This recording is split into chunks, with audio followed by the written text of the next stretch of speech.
member of the BAC, and personnel from our procurement unit, and of course to our contractors, proposed partner, and to our televiewers, the YouTube that I went on. Good morning. This morning we have scheduled pre-conference of two civil work projects, namely Contract ID MC 0070 for the construction of multipurpose building, Philippine Red Cross, Barangay Singaw, Kidapawan City, Norte Cotabato, with an EPC amount of 9,900,000, with duration of 160 calendar days, and contract ID 24 NC 0077, construction of multipurpose building, Barangay Lona Norte. Should I say Lona Norte, Makilala, Norte Cotabato, with an EPC amount of 4,950,000 to be completed within 190 calendar days. This project is under GAA 2024. But before we will proceed, I would like to introduce the personnel who are present this morning, particularly the member of the BAC. In my left, we have the Chief of Planning and Design Section, Engineer Marlene Persola. Another member of the BAC, the Chief of Administrative Section, Madam Jen Varias. Representative from the Construction Section, the Implementing Unit, we have Engineer Marcelo Navia. Our support from IT, Mr. Bahad. The Acting Head of Procurement Unit, we have Engineer April Anticristo. The Head of Secretariat, Madam Pen Ramos. And Head of BAC Technical Working Groups, we have Engineer Noah Guerra, Mayang from Procurement Unit. And this morning we have two participants from our contractor. May we hear from our visitor, please identify yourself with the project presentation. Jonathan Gomez from Makilala Construction. Example, Vincent Arnold. Okay, thank you, Madam. Welcome to about the second video. Para familiar mo ka sa ating church. Okay. As I said, we have two projects intended for this pre-bid conference, and the schedule of opening of bid is February 26. Next week, February 26, and the deadline of dropping, please bear with the time and date, at exactly 9 a.m. Hindi na po tatanggapin ang mga bid proposal after 9 a.m. 9:01 is considered late. Kaya po take note sa time, date, last day of dropping as well as the opening of our proposal. To give you some details of document to be submitted, I am requesting the Head of Secretariat to please read all the document to be submitted by our proposed bidders to avoid disqualification and eventually three-strike policy.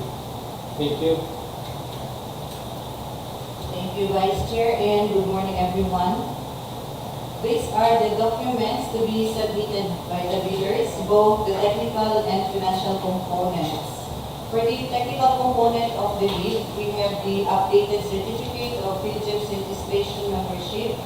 If not enrolled in the CWA, updated pickup license and registration, the statement of all ongoing government and private contracts, single largest completed contract or the SLCC, The NFCC computation and statement of total assets and liabilities.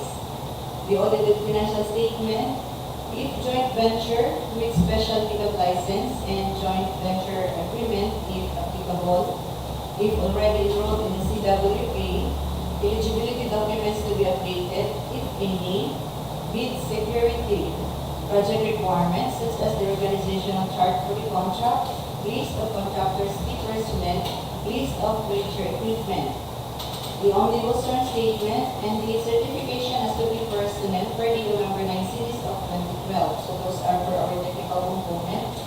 And for the financial component, we have the bid form, bid prices in the bill of quantities, the detailed estimates, and the cash flow by quarter.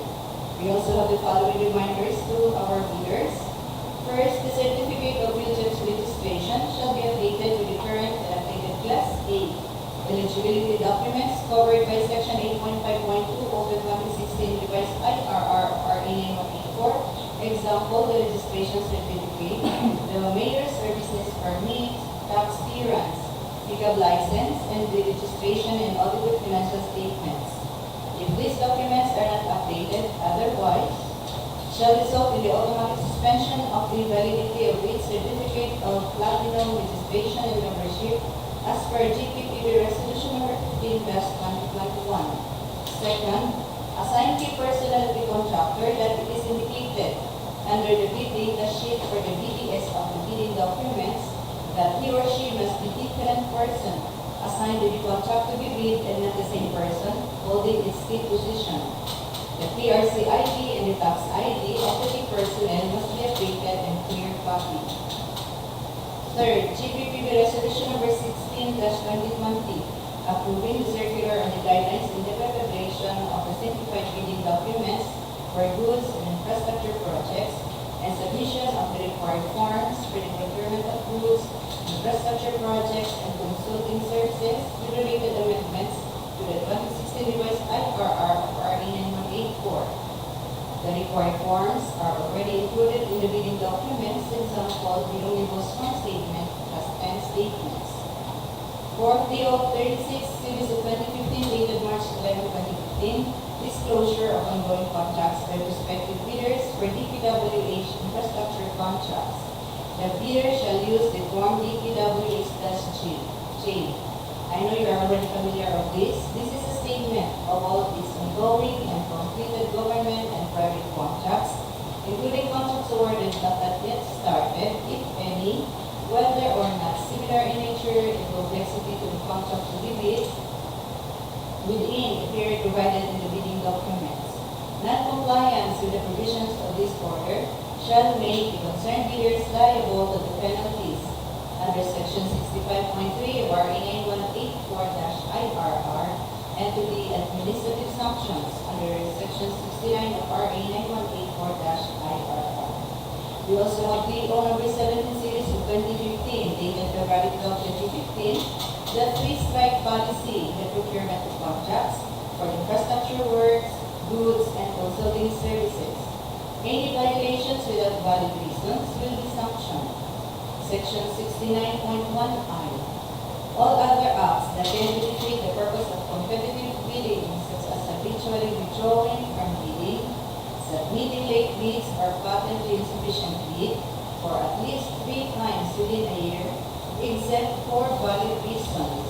For patently insufficient, such as no signature of documents, less than 120 calendar days bid validity, the amount required on bid security, the omnibus statement, which has 10 statements, and the dry sealed notary public.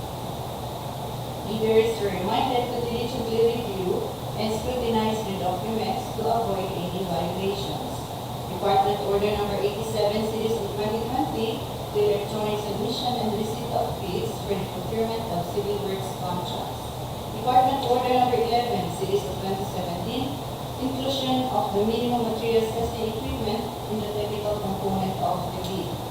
Department Order number 9, series of 2012, the technical requirements for civil works projects for public bidding. Under item number 6, which states, if a proposed bid technical personnel is an employee of the bidder and working on a merit project at the time of the submit a certification. 1. The personnel will be pulled out from the ongoing project once the bidder is awarded a contract, and 2. He or she will be replaced with another person with equal or better qualifications as certified by the head of the implementing office. Under item number 7 of DEO number 9, the bidder may propose a technical personnel who is not its employee, provided that the said personnel is required to submit a certification that he or she will work for the bidder if it is awarded a contract under bidding. The certification under item number 6 per 7 shall be included in the first envelope of the sealed bid. For the memorandum dated March 6, 2023, issued by Secretary Manuel M. Bunuan, with the subject, declaration of department policies, issuances of the sale of bidding documents, and enrollment in civil works application prior bidding. Particularly item number 1, that states, in accordance with the department's citizen charter and a numbered memorandum dated December 27, 2021, only the following documents are required for prospective bidders prior to the sale of bidding documents. 1. Company ID or any government-issued ID, and 2nd, authorization letter if not authorized liaison officer in the CWA. Example, special power of attorney for sole proprietorship or board, partnership, joint venture resolution with secretary's certificate for corporation, partnership, joint venture, or the cooperative. These department orders are downloadable in the DPWH website and GPPB resolution in the GPPB website for full details, instructions stated, and the guidelines for reference of the bidders. I know all the bidders are already familiar with these documents, but then still you have to review or scrutinize your documents before dropping the envelopes for the bidding. Thank you, Madam Clerk, for the comprehensive presentation of all documents to be submitted from our contractors. Is there any information from the group, from the member of the DPWH? None from our proposed partner? Any query, clarification? Hearing none, therefore I declare this private conference adjourned. Thank you, all of us. And happy Valentine's Day.